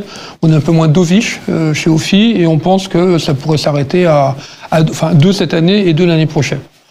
C'est l'épaisseur du trait, mais enfin, c'est pas complètement neutre. D'accord, mais c'est une épaisseur à 50 points de base. Oui, quand même, voilà. Après, non, mais la Fed... Non, mais on va revenir sur le sujet de la Fed. On reste sur le sujet des taux. Oui. Taux court. Septembre, Powell acté après Jackson Hole. Quasi acté. Powell montre déjà son allégeance à Trump. On y vient. Voilà. Et donc, il a évoqué cette baisse de taux qu'il n'aurait probablement jamais évoqué dans un autre contexte, compte tenu du fait que rien ne la justifie aujourd'hui. Qu'est-ce que vous pensez qu'il va se passer après? Parce que j'ai le souvenir, un jour, vous nous avez dit sur ce plateau, quand je vous disais est-ce que la Fed va baisser ses taux, vous étiez farouchement contre. Donc vous étiez totalement en désaccord avec Donald Trump. Vous avez dit de toute manière, quoi qu'il fasse, s'il bouge les taux, ça sera une erreur. J'ai dit la Fed les baissera trop. Voilà. Et je maintiens l'idée. Donc, est-ce que vous êtes dans un schéma où vous vous dites, quand Eric nous dit le marché dit 6, nous chez Ophi Invest on dit 4, vous vous dites qu'il va se passer quoi? En nombre de baisses, oui, c'est l'inflation qui va décider. Même déjà quand même pour septembre, faut peut-être pas mettre 100% dessus, parce que si vraiment le chiffre de l'emploi est costaud, il y a zéro raison de le faire. Cela dit, on a entendu, ou alors je crois qu'il disait qu'il s'attendait à un chiffre au contraire très très faible, et donc ça permettra de légitimer cette première baisse. Moi, je pense que l'inflation dans ce deuxième semestre, elle a déjà recommencé. Et donc, les prochaines vont être extrêmement difficiles à justifier. Ok, allez, maintenant on en arrive à la question suivante. Stephen Mayron, nommé à la Fed de manière temporaire jusqu'au mois de janvier. Dernière réunion de la Fed, 2 votants vote contre la décision du maintien des taux, de votants qui avaient été désignés par Trump. Trump qui est allé rendre visite à Jérôme Powell à la Fed. Bonjour, je viens visiter le locaux, je suis un peu chez moi. Comment vous voyez l'avenir de la Fed, son indépendance? Est-ce qu'il va y avoir une prise de contrôle ou pas par le pouvoir politique? Alors je pense que c'est effectivement, peut-être sur l'ensemble de l'année depuis le début, peut-être l'événement majeur. La fin, au moins momentanée, pour les 3 ans qui viennent, de l'indépendance de la Fed. La fin de quelque chose que tout le monde accepte, reconnaît utile et souhaitable, à part Trump, effectivement. On comprend son objectif. Je crois qu'il veut mettre en œuvre une politique de croissance forte qui passe par de la croissance réelle et de l'inflation. Et pour arriver à ça, il ne faut pas que la Fed se mette en face. Et peut-être ça peut être un moyen d'ailleurs de réduire le ratio dette sur PIB à terme. Et donc il a besoin d'une politique monétaire qui soit complètement en ligne avec sa politique fiscale, budgétaire. C'est un événement majeur et pour moi les conséquences à terme sont très importantes. C'est d'abord un désancrage progressif des taux longs. Si les taux courts sont trop bas, les taux longs finissent par s'envoler. Et ça, donc, ça aura des effets sur la valorisation de l'ensemble des actifs. Et potentiellement aussi une accentuation de la baisse du dollar, même si là, on peut avoir des freins, parce que qu'est-ce qu'on voit en face? La baisse du dollar, peut-être que vous voulez qu'on en parle après, mais c'est clair qu'une des conséquences, ce sera la baisse du dollar, qui sera probablement d'ailleurs très favorable au reste du monde. On va revenir sur le dollar. Je reste sur la Banque centrale. Est-ce que... je vous entends, Frédéric, mais est-ce que finalement le problème de Trump, c'est pas le problème de tous les politiques? C'est-à-dire qu'aujourd'hui, les machines économiques sont tellement grippées, les populations sont tellement en contestation qu'on a besoin d'avoir le levier monétaire et le levier budgétaire qui marchent ensemble, et que le policy mix ne peut pas être un équilibre entre les deux. Il faut que toute la machine aille dans le même sens. Et quelque part, du coup, est-ce que le problème de l'indépendance des banques centrales ne se pose pas partout? Alors, plusieurs choses. Si, mais Frédéric l'a dit, il y a les marchés aussi. C'est-à-dire qu'on peut toujours faire en sorte que le monétaire et le budgétaire aillent dans le même sens, mais à un moment donné, il y a les marchés qui viennent rattraper. Donc, c'est-à-dire que si on fait n'importe quoi, les taux s'envolent. Et les taux, les taux longs ne sont pas administrés. Donc ça veut dire que Liz Truss ne sera pas un épiphénomène? Mais non, mais alors... on va reparler de Liz Truss, mais sur la France. Mais sur les États-Unis, effectivement, moi, ça me dérange pas forcément la non-indépendance d'une banque centrale, du moment que celui qui est aux manettes fait pas n'importe quoi. Parce que les banques centrales qui n'étaient pas indépendantes en Europe il y a quelques années ont fait aussi des erreurs de politique monétaire. Le problème, c'est que Trump, il est imprévisible. Et donc aujourd'hui, il n'y a aucune raison, effectivement, de faire baisser à ce point-là les taux. Or, lui, il est capable s'il était aujourd'hui à la place de Jérôme Powell, il enverrait les taux quasiment à zéro. Et là, on aurait parce que l'inflation n'est pas rentrée dans le rang, on aurait une envolée des taux longs et une crise. Donc c'est ça le problème, c'est pas tellement que ce soit Powell ou un politique, c'est la manière dont on va gérer. Après, en tout cas, les marchés, ce qu'ils pensent, c'est qu'à chaque fois qu'on a un nouveau banquier central, il y a quelque chose on se penche sur lui en lui disant tu vas être indépendant, voilà. Et on croit que finalement, même s'il est nommé par Trump, je rappelle que Powell avait été nommé par Trump aussi, il reviendra à la raison en disant je suis indépendant et je fais ce qu'il y a de bon pour l'économie. Mais là, il y a quand même un risque, et c'est un des risques du marché si effectivement, réellement, il remplace tous les membres de la Fed et que la Fed, sous son emprise, commet une erreur de politique monétaire. Il est là le problème. On reste, Eric, avec vous sur les risques de marché. Le dollar. Dans la stratégie économique de Donald Trump, il y a les droits de douane qui ont vocation à privilégier l'économie américaine et à rapporter de l'argent. Et a priori, quand on regarde les stats, ça rapporte de l'argent au budget américain. Donc ça, c'est l'un des éléments de sa politique. Puis dans les éléments de sa politique, il y a le dollar. Est-ce que pour vous, l'évolution du dollar est un risque fort pour les marchés ? La volatilité du dollar peut être un risque fort, oui. Parce qu'on a d'un côté, on a finalement deux forces qui s'opposent pas, mais qui se complètent. On a les États-Unis qui voudraient voir le dollar baisser, hein, c'est une des volontés de Trump et qui font un peu tout pour ça. Et alors, si réellement la Banque centrale commence à écraser les taux, là, on a ce risque-là. Et puis de l'autre côté, on en parlait au début de l'émission, on a tout l'altermonde, hein, le monde non occidental, qui voudrait aussi trouver des alternatives au dollar qui finalement est un dictateur pour l'ensemble de la planète depuis des décennies. Donc on voit bien la Chine, la Russie, etc., l'Amérique du Sud vouloir une alternative à ce dollar. Donc quand on a une partie du monde qui veut trouver une alternative au dollar et l'autre partie, en tout cas les États-Unis, qui veulent le voir baisser, on a bien ce risque. Et si on regarde bien depuis le 2 avril, Liberation Day, donc tout était parti, tout s'était écroulé, hein, les taux s'étaient envolés, les actions avaient plongé, le dollar avait plongé. Puis quelques semaines plus tard, tout rentre dans l'ordre, sauf le dollar. Le dollar aujourd'hui, il est à peu près au même niveau que le 3 avril. Il est même peut-être encore un peu plus faible. Donc on voit bien qu'il y a cette interrogation. Et pour moi, le risque, en tout cas sur les marchés, peut être un accident sur le dollar. Même si ça peut être favorable après, mais ça c'est dans un deuxième temps. Frédéric Leroux. Oui, moi j'ai un peu... Alors, comme je l'ai dit, et on est d'accord, c'est tendanciellement le dollar va baisser. D'ailleurs, ça s'inscrit là aussi très bien dans le long terme. Si on regarde la belle décennie sans inflation de 2010, le dollar monte parce que on achète du dollar pour acheter Google, Amazon et Apple. Si j'ai raison sur l'inflation, le dollar va baisser parce qu'il va falloir vendre Google, Amazon et Apple et acheter d'autres choses plus cycliques, plus value ailleurs. Donc sur la tendance longue, on est, je pense, effectivement dans un mouvement de baisse du dollar. Ce que je vois à court terme, ce qui me gêne, c'est qu'il y a comme un énorme consensus sur cette baisse du dollar. Donc à un moment donné, il doit y avoir soit une correction, soit un arrêt de la baisse. Mais quand on pense un peu au... Donc ça veut dire que le consensus ne peut pas avoir raison? Non, il peut avoir raison à moyen terme, mais à court terme, il peut être un petit peu contré, quoi. Et puis, il peut vaciller sur ses bases. Mais je crois que c'est 450 milliards par an, les droits de douane américains, quand même, d'entrée fiscale américaine. Ça permet de financer une partie des baisses d'impôts voulues.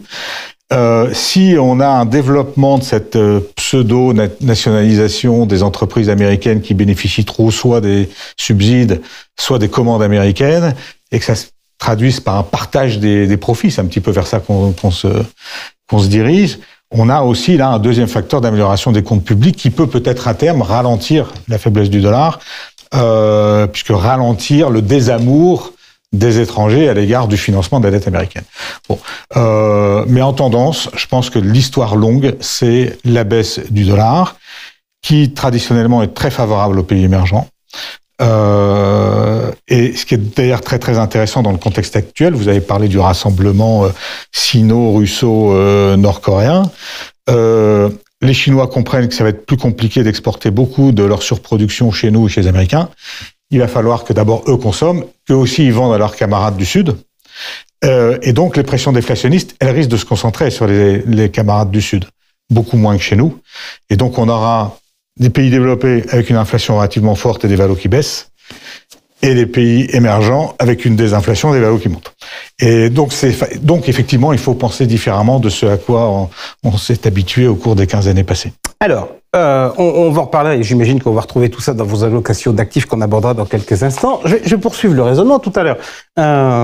Eric nous disait, prime de risque disparaît, désormais les actions c'est des taux et des résultats. Alors on va s'arrêter 2 secondes sur les taux, on va toujours rester sur la partie américaine. Les taux américains sont actuellement relativement élevés. On sait que les déficits sont importants. Vous nous avez trouvé des recettes à travers les droits de douane et à travers le fait de récupérer une partie des bénéfices des entreprises pour alléger le budget. Est-ce que dans votre scénario, Frédéric, puisque je reste toujours dans votre cadre avec le retour de l'inflation, est-ce que l'on pourra voir les taux longs américains qui monte fortement et par exemple qui dépasse le niveau des 5% pour le 10 ans. Convaincu que c'est quelque chose de pas très éloigné dans le temps, oui. Ça fait 2 ans que le marché en fait consolide sa hausse très forte des taux de près de 0 à 5% justement.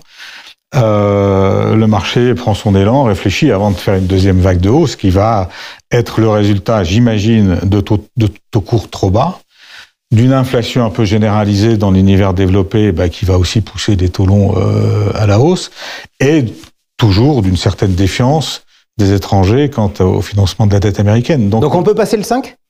On va, à mon avis, légèrement passer le 5, et ça va déclencher des choses qu'on n'imagine pas trop bien aujourd'hui. Ouais. Je suis vraiment à peu près convaincu. Donc ça veut dire que ça peut vouloir dire qu'une fois qu'on a passé le 5, c'est nos limites ?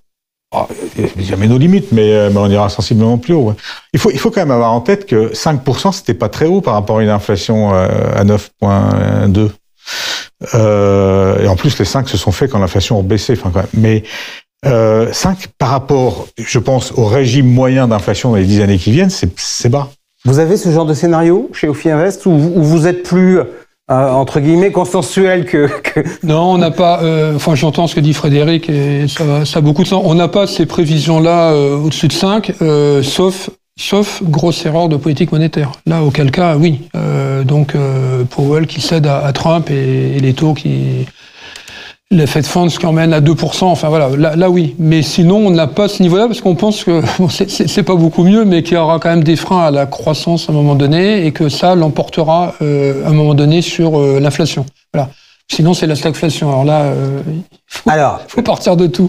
Alors, vous dites des freins à la croissance. Je reviens, cher Eric, à votre équation de tout à l'heure. Valo égale taux et bénéfices. Si vous dites on croit à des freins à la croissance, ça veut dire que les bénéfices vont pas forcément continuer à augmenter tels qu'ils le font. On a vu qu'on a balayé d'un revers de main le Liberation Day qui nous avait inquiété à l'origine. Est-ce que les actions vivent dans le monde des bisounours ? Et là-dessus, pardon, mais je vais tenter de me mettre sur un temps un tout petit peu plus long.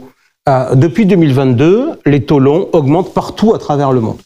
Toutes les classes d'actifs qui sont sensibles aux taux longs, le private equity, l'immobilier ont sensiblement corrigé. La seule classe d'actifs sensibles au taux long qui n'a pas sensiblement corrigé, c'est les actions. Alors sommes-nous dans le monde des bisounours ? Mais les actions, elles corrigent quand les taux montent un peu, enfin fortement. C'est-à-dire que là, le Bund, qu'il soit à 2, à 2,20, 2,30, 2,80, ça n'a pas une grande influence tant que les résultats sont là. Après, si on a un Bund à 4%, oui, là... Mais il a été à 0,30. Oui, mais justement, à 0, il y a le PE de l'inverse de 0, c'est l'infini. C'est l'infini. Il a été à moins 0,5, facile. Voilà. Donc, on peut plus évaluer. C'est-à-dire, quand les taux sont à 0, on peut plus faire une évaluation, parce qu'il faudrait actualiser à 0, ça n'a plus de sens mathématiquement. Donc, là, ça n'a aucune influence de 20, de 80, voilà. Si à un moment donné, on a les taux longs, effectivement, américains qui passent à 5, 6 ou plus, il y aura une incidence aussi en Europe. On ne voit pas les taux longs s'envoler sans que les taux longs, US, sans que les taux longs européens suivent. Là, il y aura une incidence. Pour l'instant, ça n'a pas une forte incidence parce que les résultats écrasent tout. Mais aux États-Unis, moi, ce qui me marque, aux États-Unis, on a le marché, il doit prendre 10% depuis le début de l'année, enfin en tout cas en dollars. Pour un Européen converti, c'est pas la même chose. Mais c'est la hausse des résultats, alors tirée par Nvidia et ses compères, mais globalement, le marché américain, c'est 10% de hausse des profits, 10% de hausse de la bourse, et encore 10% l'année prochaine. Vous sous-entendez que c'est pas le cas en Europe ? Pas du tout. En Europe, on aura 2025... sans doute en baisse par rapport à 2024, enfin encore 3-4 semaines de révision en baisse des résultats, et on y arrive.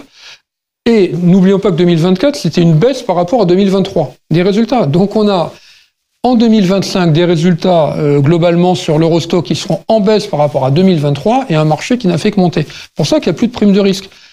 Mais pour l'instant, celui qui a décidé de ne plus intégrer de prime de risque a eu raison, puisque jusqu'à présent, effectivement, même en criant au loup, ça continue à monter. Donc, grosso modo, juste, je rappelle, entre guillemets, votre dernière intervention sur le plateau, vous disiez les marchés européens sont sous-valorisés, il est intéressant d'y investir. Aujourd'hui, vous modulez un peu ce discours-là. Ils sont plus sous-valorisés du tout. D'ailleurs, si on regarde, bon, alors, je sais pas ce que ça vaut encore, les PE, mais enfin... 15 fois à peu près, je crois, dans un 15 an. fois, c'est sur 30 ans, c'est globalement la moyenne. On est légèrement au-dessus de la moyenne, ce qui n'était pas le cas avant. Donc, pour que ça continue alors, sauf à ce qu'on décide de dire, les normes, c'est plus 15, c'est 24 fois. Si on veut payer 24 fois le marché, pourquoi pas?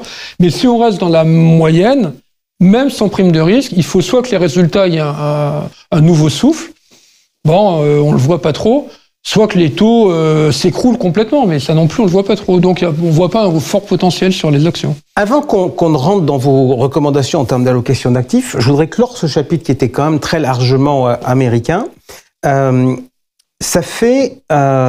est arrivé fin janvier, il a été élu l'an dernier au mois de novembre, donc ça fait quasiment un an qu'on sait que Trump va revenir. Trump, c'est, j'aurais tendance à dire, par rapport à ce qu'on connaît chez les politiques, un autre monde, une volonté politique majeure, une capacité de parler très atypique. J'aurais tendance à dire qu'en France, on a eu Sarkozy, mais que Sarkozy était un enfant de cœur par rapport à Trump. Mais dans la volonté politique, il y avait quand même un peu de ça. Comment vous adaptez votre façon de gérer à Trump? Est-ce que maintenant qu'il y a Trump qui qui témoigne quand même d'un certain leadership sur le monde occidental, même si on l'aime pas, etc. Mais on montre qu'on ne vit que par Trump, on ne décide que par Trump. L'Allemagne a bougé sur la défense à cause de Trump, l'Europe essaie de bouger à cause de Trump, donc tout nous ramène à Trump. Est-ce que vous, dans l'exercice de votre job au quotidien, Trump change des choses? Eh bien, je dirais non. Je dirais que le point de départ de l'adaptation, parce qu'il y en a toujours une, c'est à quelqu'un qui est très différent, effectivement, de tous ses prédécesseurs, c'est de comprendre comment ça marche. Et moi, je trouve que dès l'instant où Trump s'intéresse à un sujet fort, il va au bout de son idée. Après, il suffit de savoir comment il y va. Donc, d'où the art of the deal. On a besoin de connaître comment ça marche. On aurait tout à fait bien compris ce long épisode sur l'instauration des droits de douane. Donc une fois qu'on a compris ça, qu'est-ce qu'on comprend? On comprend que tous les sujets importants qu'il a en tête, il va aller au bout. La Fed, il va aller au bout. Essayer de partager un peu les profits avec les entreprises que l'État américain aide beaucoup, il risque d'y aller un petit peu au bout. Pas trop, parce que c'est quand même un capitaliste, et donc il veut pas non plus une nationalisation soviétique de l'armement américain ou d'Intel. Mais donc il faut avoir ça en tête. Et il faut comprendre que ce qu'il veut, c'est quoi? Il dit, je veux de la désinflation parce que l'inflation, c'était l'ennemi public numéro 1, c'était l'inflation de Biden. Mais en fait, il veut de l'inflation. Il veut faire baisser le dollar, il veut faire baisser les taux, il veut que les entreprises viennent s'implanter chez lui en créant des emplois bien chèrement payés. Il veut faire de la croissance et de l'inflation. C'est ma compréhension de Trump. Et donc, dès l'instant où je comprends ça, je tilte ma gestion avec ce biais. Voilà. D'accord, mais donc ça veut dire que c'est une rupture fondamentale par rapport à ce qui existait auparavant. Il arrive comme conséquence et comme architecte d'un retournement structurel de l'économie, de la désinflation vers l'inflation. Eric Turgeman, est-ce que vous avez bougé? Est-ce que vous vous êtes dit qu'il fallait être plus réactif? Est-ce que finalement vous avez fini par vous dire, non, finalement, vaut mieux essayer de comprendre les grandes lignes que les petits mouvements à court terme? La stratégie chez vous? Alors réactif, non, parce que c'est un moyen de se prendre les pieds dans le tapis, donc surtout pas réagir à chaud. Ce qu'on essaye de faire, c'est d'enlever la TVA par rapport à ce qu'il va dire. C'est-à-dire, quand il dit 100, de dire, il va le faire quand même, c'est ce que disait Frédéric, mais pas à 100, à 30, quoi. À chaque fois, de lisser un peu ses propos. Parce que finalement, effectivement, il va au bout. Je retire votre analogie avec la TVA, parce qu'une TVA à 70%, ça pourrait donner des idées à certains qui cherchent de l'argent, ça serait quand même bien dommage. Donc non, il faut le prendre au sérieux, mais voilà, donc quand il peut très bien annoncer demain matin, je mets 180% de droits de douane à l'Italie, parce que Mélanie a dit quelque chose qui ne plaisait pas. À aucun moment on va intégrer ça, mais enfin quelque part... je ne sais pas si l'exemple est bon, mais on va dire un petit peu quand même. Donc voilà, mais surtout pas réagir à chaud. Parce que là, c'est le meilleur moyen de se prendre des baffes. Ok, on a vu le début de l'année avec des marchés actions qui ont été en hausse, avec des différences non négligeables, des différences selon les zones. Je regardais ce matin, 25 ou 27% pour le DAX et 1% pour le CAC. Enfin, aujourd'hui, on paie cher le luxe et le risque. A priori, le luxe et le risque politique. Question, est-ce qu'aujourd'hui, pour la fin d'année, il faut être plutôt risk on ou risk off? Éric Turgeman, la position chez Ophi Invest? Sur les actions, encore une fois, on ne voit plus de progression. On avait en début d'année, quand on publiait nos revues, une hausse à un chiffre, mais vers le haut, on va dire 9, voilà. Enfin, on pensait pas qu'on dépasserait 10, on les a dépassés en Europe. Donc, on n'a pas de raison il n'y a rien qui nous pousse à augmenter ces prévisions. Donc, pour nous, on y est. Et sur les taux? Et sur les taux, il y a du portage. Ok. Voilà, donc, on va rentrer dans le détail. Frédéric, les risk on, risk off. Alors. En global. Il y a une rotation qui s'opère en souterrain. Je pense qu'il faut aller davantage vers les émergents. Non mais taux action. Grosso modo, on va rentrer dans le détail des zones. Les taux, je pense que au-delà d'un, j'ai envie de dire, un attrape-couillon de court terme qui ferait baisser les taux, il faut être vraiment vigilant. Et je crois que la tendance c'est la hausse. Donc des bonnes stratégies de portage. Et sur l'equity, si les taux sont à la hausse, quand même, toutes les actifs à duration longue, les belles valeurs de croissance vont souffrir. Or, elles sont quand même, c'est l'essentiel de la construction. On s'arrête 2 secondes sur le portage. Le portage, on le fait sur quoi, Éric? Le crédit, enfin, c'est sur des obligations IG, voilà, parce que... D'accord, donc on se dit qu'on n'a pas de risque de récession, de ralentissement fort de l'économie. On aura des écartements de spread si ça tangue un peu, mais on a plus de doutes sur la capacité à augmenter les profits qu'à déposer les bilans. Voilà, donc on a quand même des entreprises assez saines, quoi.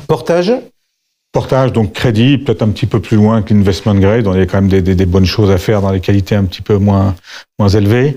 Ça reste une classe d'actifs qui a commencé son cycle il y a déjà un certain temps, mais très très attrayante en termes de rentabilité risque. Donc oui, du portage à travers le crédit, ça me paraît tout à fait intéressant. Alors, on poursuit rapido. Action. Les États-Unis, l'histoire est finie? Ça fait longtemps qu'on dit qu'elle est finie, donc elle l'est pas. Je pense que on a besoin de voir un mouvement assez brutal sur les taux longs pour voir la tech, c'est-à-dire le leader, baisser. Mais ça ne voudra pas forcément dire une baisse très profonde pour le marché dans son ensemble, parce qu'il y aura du rattrapage par les secteurs plus value, plus cycliques. Éric, États-Unis, est-ce que vous dites là encore qu'il faut lever le pied? J'ai compris que sur l'Europe, vous m'aviez dit que le niveau des valos vous paraissait... Donc aujourd'hui, la stratégie action, elle est plutôt où chez vous? Mais parce que l'Europe, c'est plus facile à évaluer parce que c'est des entreprises normales. Aux États-Unis, elles sont pas normales. Et honnêtement, enfin, avec beaucoup d'humilité, je ne sais pas ce que seront les résultats des champions de l'IA dans les 2 ou 3 ans à venir. On a minoré jusqu'à présent. C'est une révolution sans doute supérieure à ce qui s'est passé en 2000 avec Internet. Et les profits d'NVIDIA, si vous me les aviez demandé il y a 3 ans, jamais j'aurais imaginé que ça puisse être ce que c'est aujourd'hui. Et c'est ça qui tire. Toute la côte américaine ne monte pas. C'est tiré par quelques champions. Et ça peut continuer. Quand on voit un des moteurs du marché américain, c'est les rachats d'actions. C'est monstrueux. C'est monstrueux. Je sais pas, il y a eu 1200 milliards. Enfin, et ça, tant qu'il y a cet afflux et cette demande, c'est très dur. Pardon, mais les rachats d'actions, c'est formidable, mais ça veut dire qu'on n'a aucune idée. Et on peut pas tenir un cours ad vitam aeternam sur la base de rachat d'actions. C'est comme on peut pas gérer une entreprise en faisant que de la réduction de coûts, parce que le jour où on n'a plus de coûts, par définition, on n'a plus de recettes. Oui, tout à fait. Mais ça, on pouvait se dire il y a 3 ans, effectivement. Moi, j'ai toujours considéré que les États-Unis étaient chers, à 23, 24, 25 fois les bénéfices. Je me suis trompé, parce que finalement, les bénéfices, c'est pas ceux qu'on anticipait. C'est tout le contraire de l'Europe. C'est-à-dire qu'on commence avec une anticipation, et suite aux publications des techs, on revoit la hausse. L'Europe, c'est le contraire. Donc, c'est très dur d'être absent d'un marché américain. Quand il y a cette révolution en Europe, on est tranquille, il n'y a pas. Les émergents? Voilà. Alors, nous, on préfère aussi les émergents et la Chine, qui finalement tire son épingle du jeu, apparaît presque comme le pays de la stabilité, anti-guerre, etc. Et qu'il y a des entreprises aussi de technologie qui sont moins valorisées. Donc, sur les actions, on a un biais plutôt asiatique. Frédéric, les émergents? Oui. Si on regarde la macro, les fondamentaux chinois ils sont très mauvais, ils restent très mauvais. Je veux dire, le marché immobilier n'arrive pas à repartir, donc la confiance des consommateurs est au plancher. Par contre, on commence à avoir un vrai momentum d'appréciation boursière, probablement tiré par une technologie dont on découvre un petit peu les mérites. Et on sait très bien que les pays asiatiques ont ce sentiment de marché qui fait que quand le momentum est là, on y va et qu'on peut aller très très loin des fondamentaux dans un sens comme dans l'autre. Et donc moi je suis plutôt très très favorable en fait au marché chinois aujourd'hui, oui, absolument. En 2 mots, sur votre fonds inflation, vous mettez quoi dedans? Alors aujourd'hui, on aura pas mal de commodities en direct, c'est-à-dire c'est pas des producteurs de pétrole, mais c'est du pétrole, c'est du gaz naturel, c'est de l'uranium. C'est du cuivre, c'est de l'or, beaucoup. Et ça, c'est quand même une partie qui fait presque une vingtaine de pourcents du portefeuille.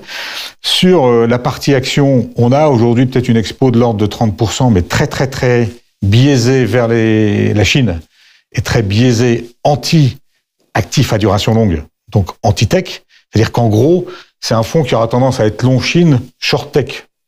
C'est-à-dire qu'il va couvrir ce qui se passe dans les portefeuilles habituels, où on est tous maintenant sous-exposés en Chine parce qu'on pensait que c'était devenu ininvestissable, et tous surexposés sur la tech américaine parce qu'à cause du poids de leur valeur. À côté de ça, on a de la duration courte, c'est-à-dire on est short duration sur la dette américaine, la dette européenne. On anticipe un écartement des spreads de crédit entre, d'une part, la France et l'Italie par rapport à l'Allemagne. Donc, on a ce spread qui est joué très, très massivement.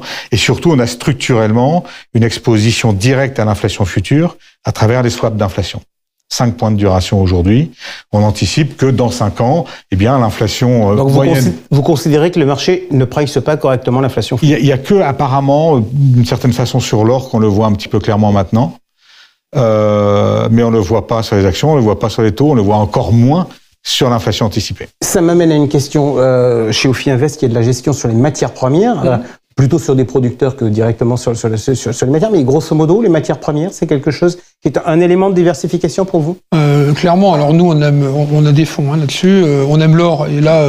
Pour nous, il y a tout pour que ça continue. Voilà, défiance vis-à-vis des monnaies, les banques centrales qui continuent à diversifier vers l'or, l'inflation, surtout si on a des taux réels négatifs. Donc pour nous, l'or va continuer, même si effectivement, on a peut-être beaucoup loupé le mouvement, parce qu'à un moment donné, c'est dur à évaluer l'or. Il n'y a pas de rendement. Enfin, bon, mais enfin oui.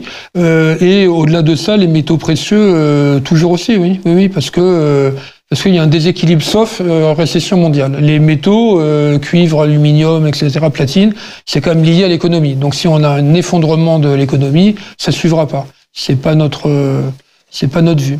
Allez, on a débordé. Mais malgré tout, je vais garder ma dernière question.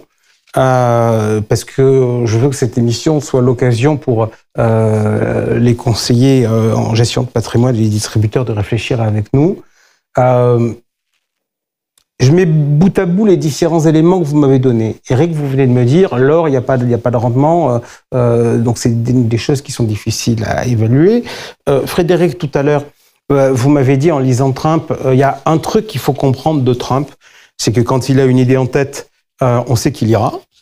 Il y a eu cet été la promulgation du Genius Act. Derrière ça, il y a la stratégie de Trump en matière de crypto. Alors les cryptos en Europe, nous on dit oh là là, horreur, malheur, spéculation et tout le tralala, mais a priori il a envie d'y aller. Donc les cryptos c'est comme l'or, ça n'apporte pas de revenus. Je voudrais vous interroger l'un comme l'autre pour savoir comment vous jugez cet actif. Il y a eu le lancement d'un EMTN de BlackRock en Europe qui a collecté des milliards. Ça pose une question de diversification, le Bitcoin. Bitcoin, faut y aller, faut pas y aller? Alors d'abord, on commence par la réserve. Je suis pas un spécialiste de la question, même si j'essaye. Mais vous êtes un observateur. Je suis un observateur. Donc qu'est-ce que je vois justement? Parlons du de la plus grosse des cryptos, donc Bitcoin. Il y a une corrélation qui est quand même très très forte avec le Nasdaq. Donc si vous êtes très bear Nasdaq, il faut quand même avoir une idée, est-ce que le Bitcoin va suivre ou au contraire va se démarquer. Bon. Et il y a aussi plus récemment l'observation d'une corrélation négative avec le dollar. Le Bitcoin étant un petit peu le hedge contre l'implosion du dollar et de l'économie américaine, quoi, en gros. Et quand on parle à vraiment des gens qui sont de l'écosystème Bitcoin, l'une des raisons pour laquelle ils sont Bitcoin, c'est un hedge contre la fin du monde économique, quoi. Hein, pour certains d'entre eux, c'est bien ça. Et donc, quelle va être la corrélation qui va fonctionner dans 2 ou 3 ans? Est-ce que c'est la corrélation inverse avec le dollar ou la corrélation positive avec le Nasdaq? Moi, je suis plutôt baissier Nasdaq à horizon 2 ans. Je suis plutôt bear dollar, donc plutôt baissier Bitcoin à cause du Nasdaq et plutôt haussier Bitcoin à cause du dollar. Ça va être intéressant de voir laquelle des 2 corrélations fonctionne. Après, mettre ça dans un fonds, même inflation, ça peut avoir du sens. Mais tout ce que je mets aujourd'hui dans ce fonds, je comprends le fonctionnement. Le Bitcoin, pas assez. Comme le disait Eric, moi, j'ai quand même un peu ce souci, mais moi, je me fais traiter d'idiot fini, et j'en accepte la critique. Quand je dis, ça peut pas prétendre être une monnaie dès l'instant où sa quantité ne s'adapte pas aux besoins de l'économie, on me traite d'idiot, on dit que j'ai rien compris, et j'accepte complètement l'idée. Donc, j'irai pas plus loin que ce que je viens de vous dire. Eric, votre sentiment sur cet ovni qui est en train de s'institutionnaliser? Moi, je suis trop vieux, moi, pour qu'on pose des questions comme ça. Non, blague à part, c'est compliqué, hein, on ne sait pas combien ça vaut, enfin, de faire des évaluations. Je ne sais pas si on est capable d'évaluer une action, mais normalement, on a à peu près les paramètres, on a été formé pour ça. Là, très compliqué. En revanche, on ne peut pas être absent de quelque chose qui préoccupe tout le monde, y compris les investisseurs. Parce que nous, au début, on s'était dit, c'est un truc des geeks américains, ils ont reçu de l'argent pendant le Covid et ils investissent là-dessus. Non, on a quand même maintenant des fonds de pension, des gros investisseurs institutionnels qui veulent faire une diversification. Alors, on peut toujours dire, ça terminera au fond du trou, comme les tulipes, en attendant, il y a une demande. Donc, c'est dur de pas... de pas l'intégrer. Maintenant, l'évaluation, je ne sais absolument pas. À quoi ça sert? En tout cas, c'est une alternative au système monétaire traditionnel qui flanche, et notamment au dollar. Donc ça, j'arrive à comprendre ça. Voilà, l'évaluer incapable, mais on voit bien que sur les monnaies ne devraient pas valoir ce qu'elles valent si elles étaient évaluées par rapport à des fondamentaux, au déficit, à l'endettement, etc. On devrait avoir des crises. On les a pas parce que finalement tous les pays font ça en même temps. Donc que ce soit les États-Unis, l'Europe, etc. Mais normalement, ça tient pas. Et donc, à un moment donné, quand on commence à se dire il peut y avoir explosion de ce système, on essaye de chercher des alternatives, d'où l'or et d'où les cryptos. Merci beaucoup à tous les deux de nous avoir permis de prendre un peu de hauteur. Je disais tout à l'heure en introduction que la rentrée allait être compliquée et on peut rentrer entre guillemets dans le mouvement du quotidien, etc., où on peut essayer de réfléchir sur les grandes tendances. C'est ce qu'on a essayé de faire. Merci donc à tous les deux. Tout de suite, c'est à l'affiche.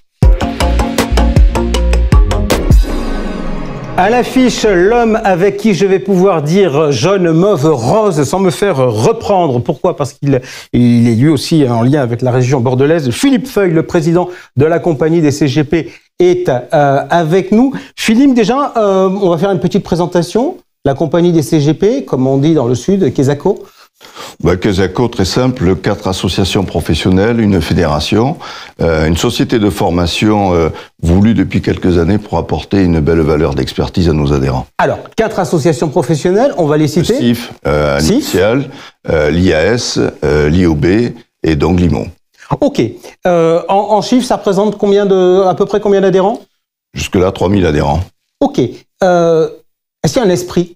Est-ce qu'il y a une philosophie qui, entre guillemets, chapeaute ces 4 structures? Il y a une très belle philosophie qui est l'humain. Le parler vrai, c'est-à-dire se parler entre professionnels, se retrouver et jouer le collectif, jouer l'esprit d'équipe. Ça, c'est la compagnie. Alors, on est au mois de juillet, se tient à Toulouse, donc en région, la convention annuelle, dont et plus encore était partenaire. Grosso modo, déjà, si on fait un petit point en termes d'ambiance sur les métiers, l'immobilier souffre. Il y a des différences entre immobilier, SIF, IOB. Alors oui, l'immobilier souffre. Soyons objectifs. L'IOB souffre peut-être un peu moins parce qu'il semblerait qu'il y ait une certaine reprise. Et c'est là où justement la force dont je parlais de cette puissance que représente la compagnie CGP, c'est que la convention a été un lieu non seulement d'un bon niveau d'expertise, puisque les intervenants étaient vraiment d'un bon niveau, et en plus très riche en termes d'adhérents, où on sent vraiment qu'il y a une envie de partager et de jouer cet esprit d'équipe. Donc tout le monde est reparti gonflé de cette convention. D'accord. Quelle était l'ambiance? Est-ce qu'il y a eu des points saillants, des choses qui sont sorties? J'imagine qu'il y en a eu un. Vu l'actualité, quelle était la vôtre? Il y en a eu un qui est le sentiment d'injustice de la part des adhérents concernant effectivement le retrait d'agrément de l'IAS. Alors, on va en parler de suite. Donc, décision de la CPR de retirer l'agrément à 2 associations dans le cadre de l'autorégulation du courtage. La compagnie IAS est concernée. En pratique, qu'est-ce qui s'est passé et comment vous l'avez vécu? Vécu très mal, ça c'est sûr, mais comment ça s'est passé? Je refais un point. Nous avions 2 ans avec la réforme du courtage pour effectivement rallier donc l'ensemble des courtiers, IOB, IAS, etc. Et moi, j'étais tout à fait favorable, puisque à Bercy, auprès des différents organismes, notamment la CPR, nous avons défendu ce projet. Là où je trouve anormal, c'est que il y a eu une consultation des associations qui ont été faites dès le départ, mais chemin faisant, cette consultation s'est amoindrie auprès des petites associations. Et nous nous sommes rendus compte qu'il y avait la notion de représentativité qui devait être faite par rapport à l'ensemble des courtiers, des mandataires, IOB et IAS. Et donc forcément, ça privilégie qui? Quand vous avez déjà une très grosse association, forcément, les petites associations sont donc pénalisées. Et c'est la raison pour laquelle, effectivement, cette représentativité nous a donc pénalisés. Depuis le début de notre échange, je parlais tout à l'heure du sujet de l'accent, on pourrait parler du sujet du caractère. J'ai envie de vous poser une question. Vous venez de mettre un petit tacle aux autorités. Est-ce que pour vous, être politiquement correct, c'est une qualité? Bien sûr que c'est une qualité. C'est une qualité pour une raison très simple. C'est que la base n'est pas entendue. Et quand je dis la base, ça n'a rien de péjoratif. Je veux dire que le terrain, c'est-à-dire ce qu'un chef d'entreprise, un indépendant vit au jour le jour, tous les jours sur le terrain, ça serait bien qu'il y ait des remontées et non pas uniquement des descentes. C'est-à-dire qu'il y a des décisions qui sont prises, il y a des lois qui sont mises en place, qui sont votées par des gens qui sont à des années-lumière de la véritable vie. Et je pense que ça serait bien d'écouter de temps en temps le terrain. Pas de temps en temps d'ailleurs, très souvent, parce que je pense qu'il y aurait moins d'erreurs qui seraient produites. Est-ce que derrière ce mode de fonctionnement, c'est pas un privilège accordé aux gros? Bien sûr que c'est un privilège qui est accordé aux gros. Pourquoi? Parce que c'est la pensée unique. C'est-à-dire qu'il faut effectivement arriver à ce que tout le monde soit, et je suis pas contre la réglementation, depuis le départ je suis pour la réglementation, mais c'est pas en faisant un millefeuille permanent et en donnant une prérogative, parce que cette réglementation-là, il faut être très très bien organisé, avoir tous les intervenants qu'il faut, et donc toute la puissance que ça va demander au niveau des très gros, et au détriment non pas de la qualité, parce que la qualité, elle y est chez les CGP. Mais le problème, c'est que ça devienne du volume, et là, on perd l'objectif qui est recherché, le profit du client qualitatif, et l'aspect également, qui est un aspect d'accompagnement des professionnels. Les regroupements dans la profession vous inquiètent, du coup, pour l'avenir de la profession? Oui, ils m'inquiètent. Vous savez, ça fait plus de 40 ans que je fais ce métier et j'ai déjà connu beaucoup de choses. Et notamment, quand il y a trop de regroupements, on sait très bien ce qui peut se passer avec tous les risques inhérents à des retours d'investissement qui sont faits d'une certaine manière. Je suis pas contre les gros. Il y a de la place pour tout le monde. Mais je pense que si nous avons choisi ce métier, c'est pour accompagner, être proche des clients, être sur le terrain et avoir une proximité dans ce métier qui soit permanente. C'est-à-dire, c'est pas uniquement pour faire du chiffre. Il y a aussi toute la valeur ajoutée que représente le CGP dans tous les axes et les interventions que nous faisons. Comment vous voyez l'avenir des CGP dans un monde qui, on va quand même le dire, on l'a vu dans l'émission avec Trump, avec tout un tas de choses qui changent, avec des choses qui vont très vite, qui sont de plus en plus complexes, etc. Comment vous voyez l'avenir des CGP ? Objectivement, très bien. Malgré tout ce que je viens de dire et malgré les difficultés que nous rencontrons, je vois très bien pourquoi. On le voit, nous avons beaucoup de jeunes qui rejoignent la compagnie des CGP, et ça c'est une chose qui est très positive. Deuxièmement, les gens sont perdus aujourd'hui. D'ailleurs, quelles que soient les couches socio-professionnelles, les gens sont perdus pour tout un tas de raisons dans lesquelles on ne va pas forcément rentrer aujourd'hui. Mais c'est là où justement il y a besoin d'un point d'une boussole à la fois professionnelle et humaine qui permettent effectivement de pouvoir accompagner. Nous avons des métiers qui sont parfois difficiles à comprendre. Ce qu'il faut, c'est les rendre simples. Une réglementation, c'est normal, mais dans cette réglementation, il faut pouvoir accompagner les choses. Nous avons aujourd'hui tous les documents en signature électronique. Jean-François, je vous pose une question. Pour moi, vous êtes éventuellement un client potentiel. La question que je vous pose, lorsque vous recevez 90 pages de votre contrat d'assurance, quel que soit le modèle, vous faites quoi la plupart du temps? Je ne le lis pas, mais au moins ça protège l'assureur. Voilà, vous m'avez donné la réponse. Eh bien, des gens comme nous, on est là pour justement lire entre les lignes et accompagner le client. C'est pour ça qu'il y a une belle valeur ajoutée. Est-ce qu'on peut le faire sur tout ou est-ce qu'il faut travailler avec d'autres? Parce que la gestion patrimoine est un univers qui est de plus en plus large. Tout à l'heure, on a terminé le débat où on a parlé de crypto. Hier, on n'en parlait pas. Peut-être que demain, il faudra mettre des cryptos dans les allocations d'actifs. Comment on fait pour gérer la complexité des classes d'actifs, des réglementations, etc.? Il faut jouer la synergie interprofessionnelle. La synergie interprofessionnelle, pourquoi? Parce qu'on ne peut pas être bon partout et on ne peut pas tout savoir. Et quand vous avez le client qui est au centre de ses intérêts et que nous avons effectivement un notaire, un avocat, un CGP et autres professions autour de la table, eh bien justement, toutes ces professions-là peuvent amener une valeur ajoutée. C'est encore une histoire de collectif. C'est comme dans le sport. Si vous jouez dans un esprit d'équipe, ben forcément vous êtes gagnant. Et qui c'est qui est gagnant? Gagnant, le client et nous. Donc la synergie interprofessionnelle. Philippe Feuille, président de la compagnie des CGP, merci beaucoup d'avoir été avec nous. Ainsi s'achève notre émission. Merci de l'avoir suivi. On se retrouve le mois prochain pour un prochain et plus encore. Ciao.